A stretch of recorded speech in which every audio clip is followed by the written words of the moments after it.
What's up everybody, Steve here. Today I'm going to talk about the top cities in the United States in 2021 for rental arbitrage, and I'm utilizing the source AirDNA. You do not want to miss this because I'm actually going to provide the link and walk you guys through exactly how you guys can utilize this site and actually check out detailed information in areas maybe that you guys could actually do rental arbitrage in your area or surrounding areas. Now, if you guys are interested in rental arbitrage or interested in investing into short-term rentals or vacation rental properties, I'm going to provide you guys a link below. It's an affiliate link for AirDNA. You guys can utilize that link and it is a free resource, but then you can actually pay for a premium membership that will provide you guys a lot more detailed information, especially if you guys are going to be investing into vacation rental properties or doing this strategy, which I think is incredibly savvy,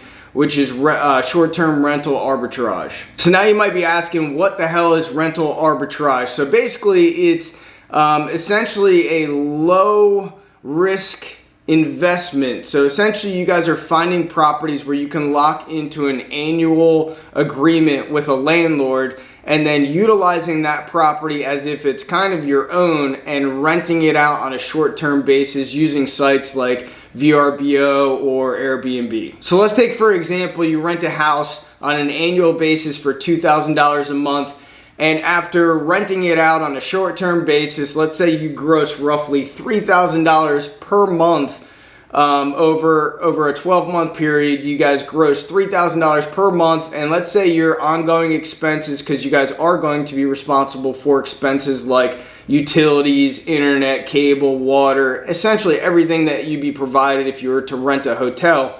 And after all costs, let's say your operating costs are $500 a month. So you got $2,000 a month in rent, $500 in operating costs.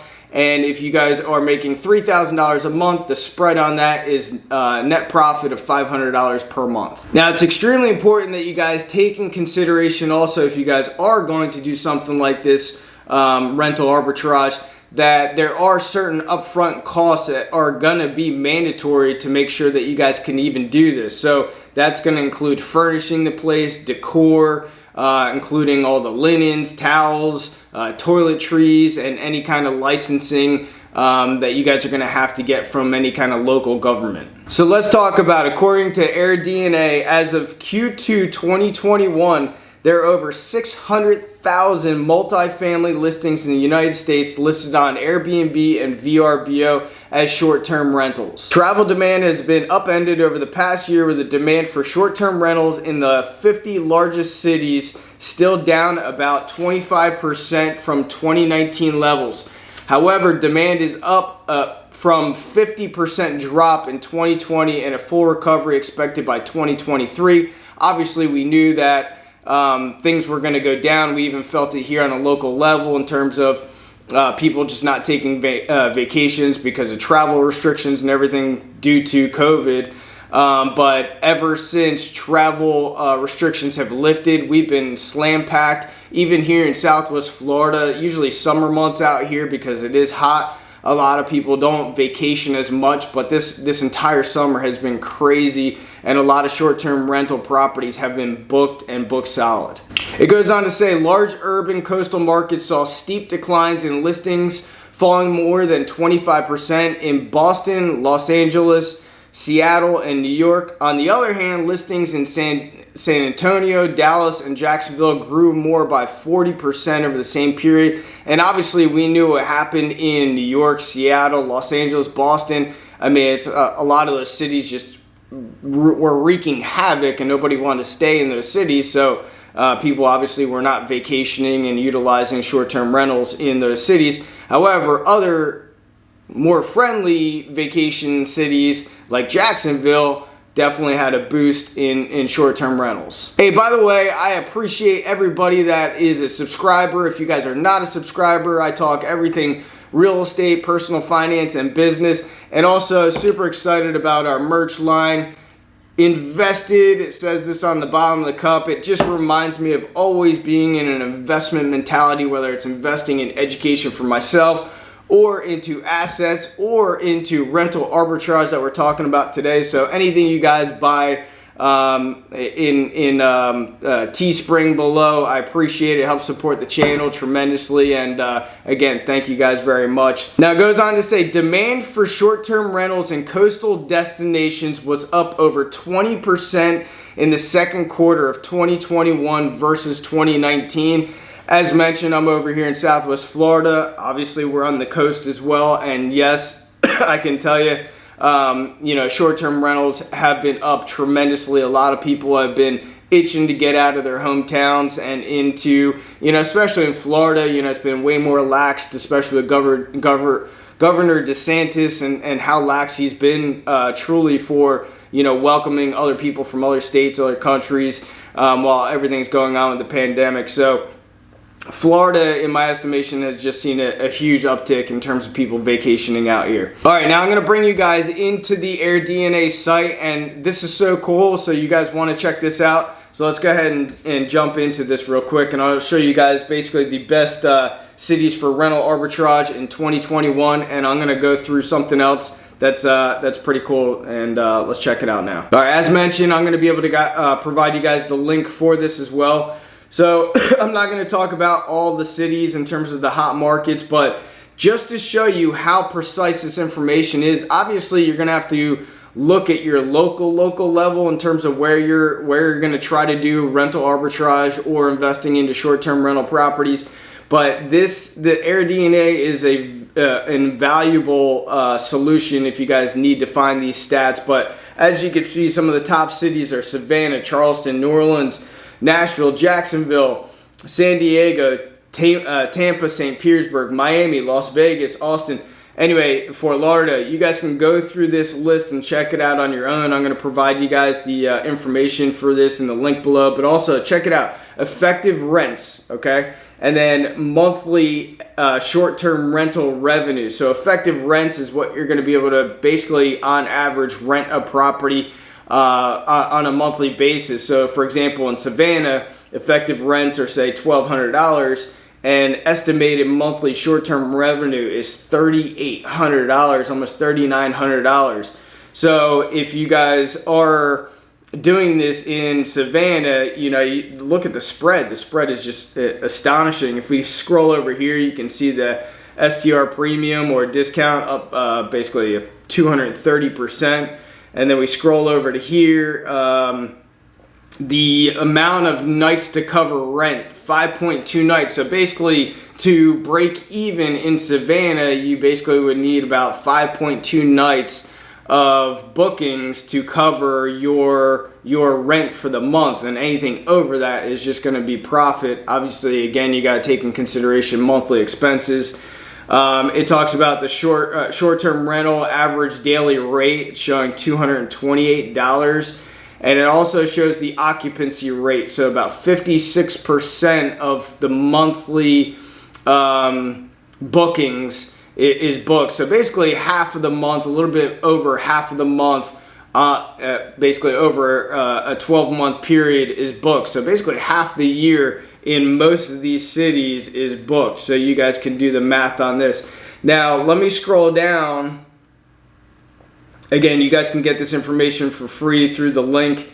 I thought this was pretty cool. So you can actually select your market right here, and it'll actually break down the emerging areas for multifamily rental arbitrage. And I just clicked Fort Lauderdale. I do own a condo over there in Fort Lauderdale, and I wanted to see what's up.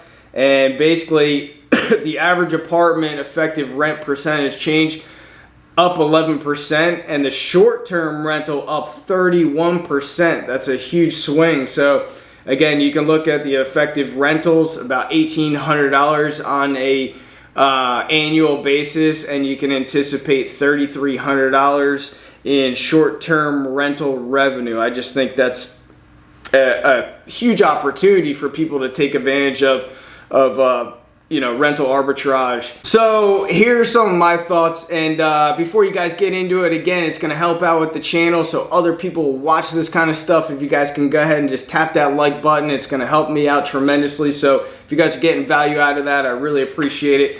So some of my thoughts. Look, I'm 40 years old. If I was 20 years old, I would be all over this. If I had limited funds and I was just starting out in real estate, I would be all over this. I think it's just an incredible strategy. I've never personally done it, and in this day and age, buying vacation rental properties, I actually outsource this. Now, there is work that's going to have to go into this, and you know, it is work that once you kind of get the system down, it could become a good passive income source for you. But let's say you guys are averaging, you know, $500 a month per property and you have 10 properties. I mean, do the math. It's $5,000 a month that you guys could do to potentially realize a profit over, you know, a 10 property basically portfolio of doing the rental arbitrage. So I think it's very compelling. So you know, 20 years ago, I'd be all over this. And if you guys are just starting out, of course, I would highly encourage you guys to research this. Another thought that I had too is if you guys are going to do this, obviously make sure you guys check with all your state and local laws. But I would, you know, once you find the right property or properties, I would try to line up an option contract. So meaning, you know, you guys lock into a year lease, and if it's going very, very successful, work it out with that landlord that you guys have an option for year 2, 3, 4, 5, and maybe incentivize that landlord to stick with you and even provide some sort of escalation clause for that landlord. So if you're paying, let's say, $1,500 a month this year, maybe next year is the same, and then year 3 goes up to $1,650 a month or whatever. So you can actually maybe create that agreement between you and the landlord to say, hey, this is what I'm doing, and you know, I want to be a long-term tenant with you, and I'm going to take care of your property. And you might be able to lock something in that could be very fruitful for the next 3, 5, 10 years for you on the same property. That leads me into my next thing is make sure that the owner knows what the hell you're doing. You guys do not want to do this and later find that the owner is really pissed off that you guys are, you know, doing rental arbitrage and taking that property and turning it into short-term rentals. So you guys want to make sure that the owner knows what you guys are doing up front, and just be very transparent exactly what you guys are doing or intending on doing. The next thing is you want to make sure that it is legal in the area and you guys are abiding by all local laws pertaining to short-term rentals. I know there's some areas that have very high restrictions on short-term rentals, so it's imperative you guys do not want to go through this process of, you know, especially the cost of, you know, out-of-pocket costs for furniture and decor and linens and everything else. You guys do not want to come out of pocket with all of this money just to lock into a year lease. Again, you guys are going to be obligated for that lease no matter what, to find out that the local law is not allowing you to actually do what you want to do. So be sure that you guys are abiding by all local laws and ensuring that you guys, you know exactly what you're getting into, because the last thing you want to do is be obligated to a year lease and you can't do short-term rentals on that property. So be sure that you guys have both an agreement with the landlord, they understand what you're doing, and also you're abiding by all local laws. The next thing is there is a big responsibility too. You guys are going to have to ensure that you guys are paying the appropriate taxes to the appropriate entity. So in the state of Florida, we have a 6% sales tax, and that has to be paid to the appropriate entity, and then there's a 5% bed tax that has to be paid to a completely different entity that you're going to be responsible for.